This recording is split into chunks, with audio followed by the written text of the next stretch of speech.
So my mom had her only piece of land that was given to her during marriage by her father, and she sold it off very low price. And it just that hits me whenever I think about it. That was her only asset that she got, and she very selflessly decided to sell it and fund my education.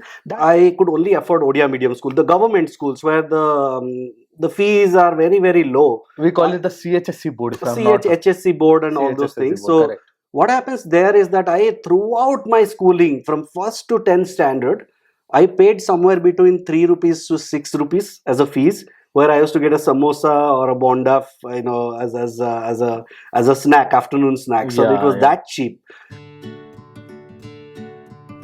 Hi Tushar, Hey, nice Sibu. meeting you and welcome to our channel Not So Famous.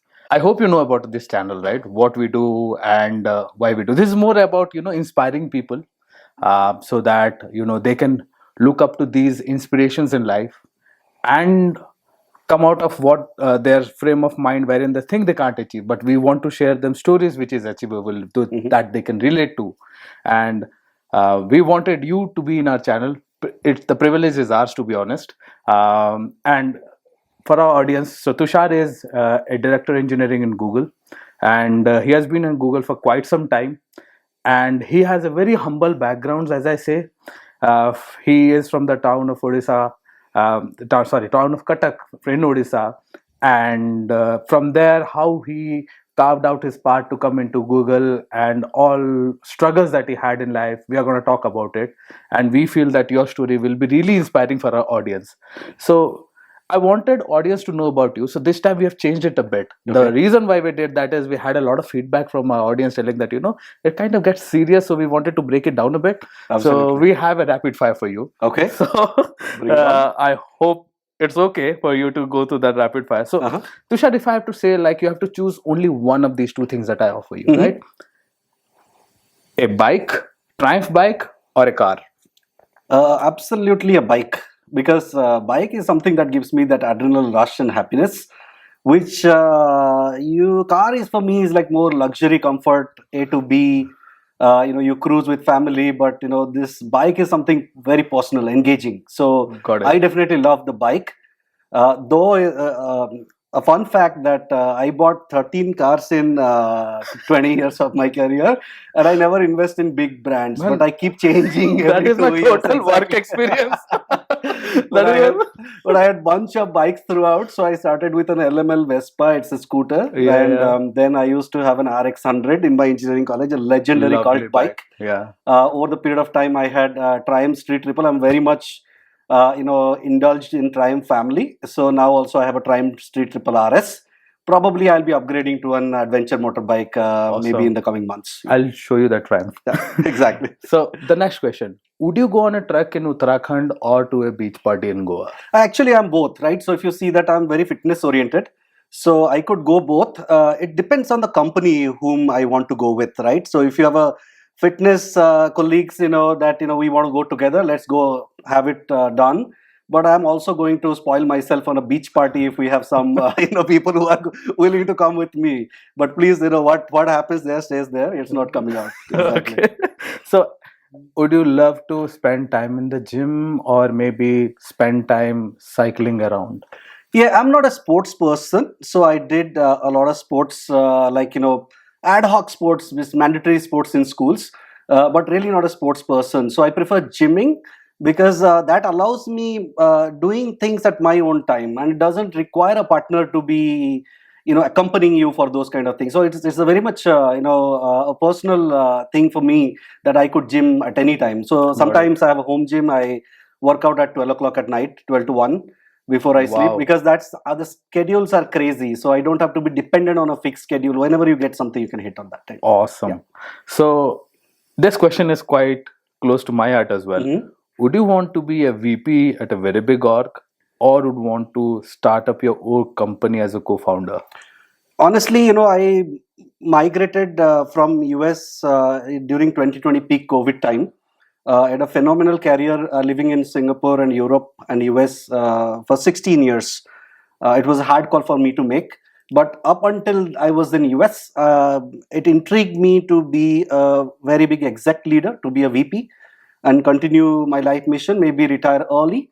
But at this point of time, after coming back to India, it supercharged me that the new era of people, that the new startup, and the energy and vibe that I get in the office, I've started pivoting down to doing something of my own. Because at this point of time, money doesn't matter. Do I get that kick? Probably I wouldn't get that in a VP role in a long Awesome, run. So, awesome. yeah. And okay, this is again a financial kind of dicey question for people. Yeah. Would you buy a lot of stocks or would you buy a new real estate? As in, when I say real estate, a flat or something. Yeah, I firmly believe, and I did a lot of financial education a little late in my life, but it is a constant thing in me, right? So because unless you have financial independence, you basically cannot take risks. So I want to tell everybody, if you have financial independence, you can go out and deal with anything that you want. In your job, you can take risk, you can change something pivotal that you don't have to worry about. But if you don't have that financial independence, you will be your humanity or your personality, everything will be tuned to protect you and your family, right? So I would definitely say that buy a lot of financial instruments in terms of stocks, mutual fund, bond, fixed incomes, so that gives you a constant steady stream of some sort of income. Okay. So that you can go in the wild and start doing something really unconventional. So I would definitely buy stocks. But for people who want to really stay and in a house, then it makes sense to invest in a house. Just a fun fact, I bought my house after almost 17 years of experience. I rented throughout the world. I never bought a house because we knew that it gave us mobility to go anywhere around.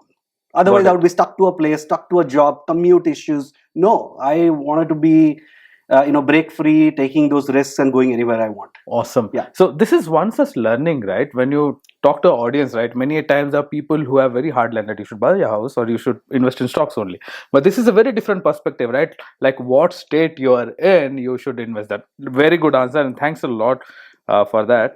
So what would you do if you're surrounded by hooligans and they try to pounce on you? What would you do? There must be a reason, right? So because if that kind of situation is happening, probably I would have mistakenly done something that kind of irritated them, right? So first of all, I wouldn't run away, because running away might make things worse. So I would probably stop there, get out of my car gently. I'm thinking that I'm riding a car, and I would probably find the leader. Being a leader, I would know who's the leader there. I would like to go and talk to them very nicely and in a connecting tone and calmly, and first start off with apologies, right? Saying that, hey, probably would have done something by mistake. Let's have a chat, right? So try to understand them a little bit. Sometimes that humanity connection can calm many people down. So don't be aggressive with them, because it's not about fighting with 10 people. Cannot be. It only happens in movies. 10 people cannot find. You cannot be a hero at that point of time. You can be a good human being that time. So I would definitely connect with them, like to know about them, probably offer one or two of them a career or choice, right? So maybe why don't you do something that I could help you with? That's a good one. So yeah, of course. So that would be my preference. But if you asked me 15, 20 years back, I was a bit aggressive person myself. So I would have ended up in a fight and probably would have got a lot of beating back myself and run away. But that's what the nature is. But the moral of the story here is that you tend to grow and you tend to be more calm, and you want to deal situation with maturity, not with anger or aggressiveness. So that is where the winning part comes in. The moment you get really angry, your brain stops thinking and you basically lose.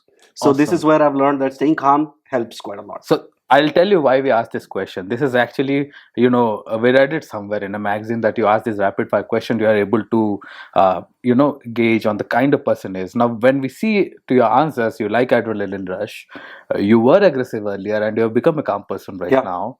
And you would want to venture into startups and you have taken pivot. You are ready to take a pivot. Absolutely. Also. So which means that you observe what has happened in the past and pivot based on the future. As well as when we look at the hooligan thing, even that is the same thing, right? You were some different person. So just wanted to deep dive into how So how has been your childhood? What kind of so you have a lot of courage. You take risks Yeah, because that is the kind of bike that you want. It is a risky bike. I know that. true. So what? How did you come up to this kind of character building? As in, how did you develop these kind of instincts in you that you want to take a lot of courage? Let's Uh-huh. dig deeper into your childhood, into the places where you have spent, what's your family background, and all of that. It might be a long-winded answer, so please interrupt me in No worries, between. no So worries. it actually drags me in an emotional memory lane, right? So I'll tell you a little bit. So basically, from my family background, if you see, I'm from a lower middle class family, right? So and we were in a very big joint family in a very small city, small to medium city in Odisha, which is Cuttack. And in Cuttack, it's mostly business families, Yeah, right? So yeah, there's a yeah. lot of businesses and all those things. So my grandparents, the generations, ran a sweet and savory shop, and it's kind of a restaurant and selling sweets and in Odisha and Bengal, a lot of sweet Yeah, yeah, shops are there. absolutely. It's a restaurant combined with sweets, kind of a business. So entire of our joint family, we had like 30-40 members in the house. A big house, maybe around 8 or 10 rooms, big verandas, a lot of plantation around, but there are like 30-40 people within the house, right? So there are generational families living there, a lot of kids, a lot of mid-age adults, a lot of adults. So that's where we grew up, right? So being from a lower middle class family, we were not privileged to get a lot of stuff, and the Got entire it. generation of the family go and contributes to the our core business, right? So everybody does something, like we take shifts. People will go, someone will be sitting in the shop, the women cut the vegetables and prepare something which can be sent to the shop. The men kind of rotates all around the day to manage the shop. And that's kind of the work that goes on. Wow. It's a constant factory model within the house. Okay. Even if you take an example of a kitchen, for so many people cooking, kitchen was like a factory, right? So constantly the women are cooking. You might see that maybe 1 or 2 hours gap in the afternoon, probably they're going and taking a short nap or resting, but throughout the day we are cooking massive amount of foods with a big vessels, etc. But for managing food for a very big family, it has to be portion controlled, right? So you cannot have everything you want. Like for example, if we get fishes, then we'll say the 30-member person, so you need 30 pieces of fish. So everybody gets a piece of fish at that point. You cannot get the second Oh, that's piece of a quite fish, hectic. because Understand. sometimes if I really like it and I ask for it, then my mom will give her share to me, right? So my mom will give Wow. her share to me. So in that way, that she is sacrificing, because you absolutely cannot manage like in any uncontrolled way of distribution of food. Um, at the same time, not everybody was educated in my family, right? So my father was the first person who completed his bachelor's in ads, and he got the first job in our family, right? So but he had his own sense of struggle, right? So studying in a night college, daytime during working Wow. in the shop, and also he was the eldest one in the family as a son. So he used to do manage all the household stuff, right? So like managing finances, shopping for the shop, like all the groceries and all those stuff. So he used to be like constantly working in this space. So what happened, like somebody like him who is taking so much of load is of course he was a very angry person. He has to be very strict with everybody, so we all used to be very, very afraid of, the entire family used to be afraid of him. So whenever he comes home, I basically hide somewhere, because you can't afford to do a mistake, because then you could be treated very specially with anything that comes in the hand. So we I was very, very afraid. So basically my childhood was very a bit of timid background, right? So I was very quiet. I was sharp, but I was quiet. I was observing a lot, but I was not aggressive during childhood, and I was a bit studious in childhood. But given the background of our family, we couldn't afford like an English medium school. So Oh, yeah, exactly. So because it's money, right? So, and nobody basically gives too much priority to education except a few people in my house. So in this case, what we have done is, we basically, uh, I could only afford Odia Medium School, the government schools where the fees are very, very low. we call it the CHSC board, if I'm not HSC board and all those CHSSC things. board. So Correct. what happens there is that I, throughout my schooling from first to 10th standard, I paid somewhere between 3 rupees to 6 rupees as a fees. where I used to get a samosa or a bonda, as a snack, afternoon snack. So it Yeah, was yeah. that cheap. And we used to walk to the school 2-3 kilometers. Sometimes, when you grew up, we got bicycle, and we used to ride that. And Odisha is very hot place, so we used Yeah, yeah. to really, it was hard Specifically, for us. Bhubaneswar, Cuttack are It's really very, very hot place. So it's a I very used to hot have. I place. still remember that I used to have an aluminium box, because we used not to have fancy bags back then, right? Yeah, So yeah, put that tin box the you're talking. tin box Yeah, with a yeah, lock yeah, you can put absolutely. also, and Yeah, then yeah. your tin box you carry your stuff and go to school in the very hot sun. So that's my entire education. But I scored really. I was a studious person in the sense that I can constantly read. I don't have patience to read books or any kind of material for a long term. But my memory was very, very sharp. I'm very logically wired. If you show me 10 pages, I can abstract 10 things within that and build my own story in the mind and go fabulously logically that no one can beat. So this is how I kind of trained myself. Even if you ask me, in childhood, I didn't read Chanda Mama or all those stuff. I would ask someone, just, can you read and tell me the story? Right? Or I will just use like conclusion or a little bit here and there, and I'll kind of stitch my own things together. I never had patience to read, but I am a firm believer that where practicality prevails in this case, Okay, right? so So mostly you'd extract information that was relevant to you from the exactly, bigger pages and not remember word throw by the word. noise, throw the noise. Absolutely, that is Absolutely, I don't want clutter in my head. So that's how very good. I am kind of wired. But within, it was a very tough period in the school because my father was very critical about how I study, how I do things, right? So because a lot of neighbors, a lot of my And relative you were siblings, the eldest in your I was generation, the eldest. so there is a lot of expectations Lot of also coming in expectation from and you lot as of well. comparison that, oh, this kid scored really well, you didn't do it, and then Typical in Indian a families, lot right? of We always have I was that. I became very competitive, and because of that sort of semi aggressive environment and fear, right? So I became a little aggressive towards the end of my schooling, because it was like, no matter what you do, I was scared of my father, right? So I remember one time, me and my best friend, we used to be first and second most of the time. That is the first time I became second. So I scored 400, he scored 401. I cried in the school hall. I didn't go home. I said the teacher that I'm not going home. If I show this to my father, then Oh man. I can't go home. I can't go back. And But I cried, and then the teacher came in, he did some correction, and he gave me one more mark and wrote wow. first. But he went and told my father, Oh, that what's the point? what's the point?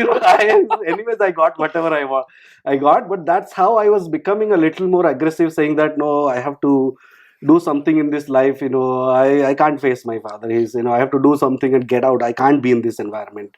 While my mother, she came from a bit of very good background. Her father was a landlord in the village, so they lived a little more posh. All her siblings, my mother's siblings, were all married to really educated people like Mhm. doctors, engineers, and very, very good positions in government roles. So she always aspired me to come out as someone, not go to the shop. She always told me that you are not going to that shop. You are Wow. going to study, you are going to get out. I'm going to throw you out of this house. You're not going to stay here. So she was primarily the driver, the inspiration for me to kind of get out. Yeah. So that Wow. was in short. I mean, it's a long story, but this is my childhood as a little bit of fear, scare, a lot of It's kind of your fun. mom's vision all the while, right? It Like is. when you say like the eldest boy doesn't have to work on the shop, it means you're setting an example for the younger ones, Yes. telling that, look at him, he's not going, so you better start studying. You set an example of the bigger kid and the younger one just follows. True. Right. While we understand family is one side of things where you were, involved in a manner, but your mom somehow ensured that she gave you a vision to not get Yeah. into the family business and study because it's something that she has seen in her family. Hmm. And while we talk about this, I also see that you derive a lot of inspiration and guidance from her, and she Right. has changed your life. Yeah. So can you just, like, moms play a very important role in our life. Same is with my mom, True. and I think Abhi's mom would be the same way. And this is how our life is. Like our mom change our Yeah. lives in a way that we don't know.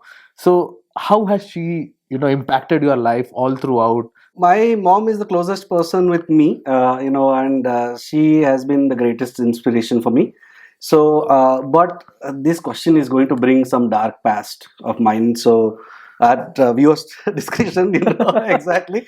So, I was talking about up till 10th standard, right? So, Yeah. 10th standard, how I was from a very calm person, I was getting aggressive and aggressive because of that competitive environment, because of fear of my father, etc. Right? So, and then after 10th Odia Medium School, like usually we don't have school continuing till 12th, so we will go to college. Yeah. And in that college, 11th and 12th standard is like plus two first year and second year Second year, college, right. right? So this is where I started, going to college, and I got admitted in my plus two first year science in Christ College. During that time, basically, that aggressiveness has reached to a peak. Basically, all these things that happened, I was boxed, kind of jailed in the house. I said that no, I'm going to break free. I'm going to experience the entire world. I'm going to do every stupid things that is in the Khulla in the sand, world. we call it. Khulla sand also. It's kind of that way, right? So, and then I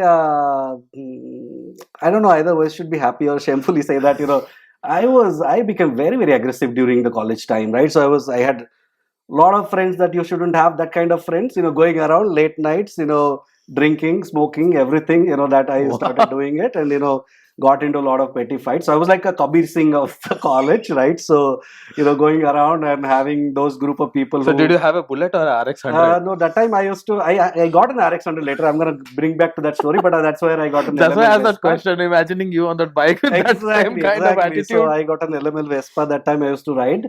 But again, the college also kind of aggravated me a little bit because I came from an Odia medium. I couldn't speak English. So all the English medium friends, they started joking with me. That typically college you go, aggressive raggings happen.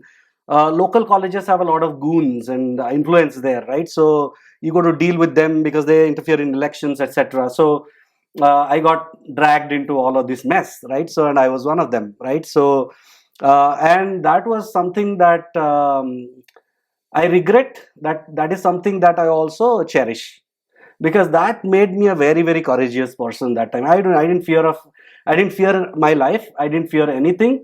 I become very explorative to anything. I can go and try anything, right? In that case.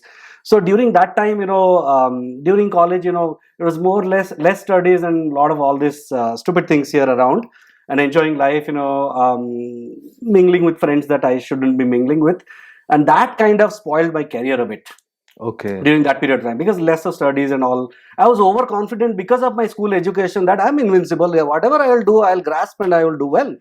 But that time I was in a different state, right? So and when the second year board exams results came in, I didn't score a first division. It was less than 60% mark. Okay. That was shattering for me because I was always a good student.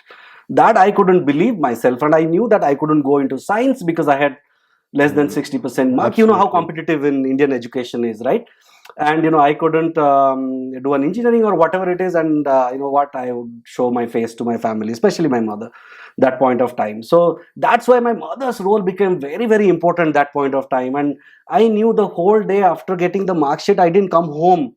I was crying. I said that no, I should probably die or do something. I am not coming back home. Wow. And one of my close friends actually dragged me, put me on my scooter and got me back home, saying that no, we are not leaving you. So that time we ride three people. So he was riding. They put me in the middle and the third person inside. They got me home. So, and finally I got home, and I expressed this one. There was a lot of anger from my father, of course, saying that you proved that you are a waste. That we shouldn't have invested in you. But my mom was like holding me back at that point of time. That's where she said that no, go prepare your engineering and give that entrance exam, because getting into science in our bachelor's degree was difficult because of my less than 60% mark.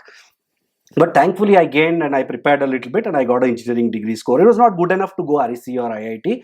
I got a score good enough to So be that time we had Odisha JE. Odisha OJE, right? So I got the good enough score. So I got something like 6,000 score, which kind of got me into some decent private colleges.